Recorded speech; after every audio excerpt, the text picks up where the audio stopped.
అది మీకు మా నాన్నంటే అంత ప్రేమ కాబట్టి వచ్చారు. మరి నా లేని లోటు అందరికీ తెలిసిందే, ఎవరు తీర్చలేరు. కానీ నా రాజు ఆ రాజు దగ్గరికి వెళ్ళారని నా విశ్వాసం. కాబట్టి మీరందరూ మా కుటుంబం కోసం ప్రార్థించండి. మీకోసం ఎంతో ఆయన ఆలోచిస్తారు. ప్రతిరోజు 12ంటికి, 3ంటికి, 2:30కి అసలు మేల్కొనే ఉంటారు. నాన్న పడుకో అంటే మెసేజ్ పెట్టి పడుకుంటాను నాన్న అని అనేవాళ్ళు. అందరి గురించి ఆలోచించేవాళ్ళు.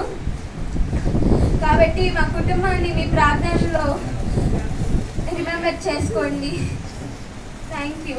నాకు అసలు మాట్లాడడం చాలా భయము. నేను సాక్ష్యం చెప్తేనే నేను ఏడుస్తుంటే మా నాన్న ఎందుకు ఏడ్చేవాళ్ళు.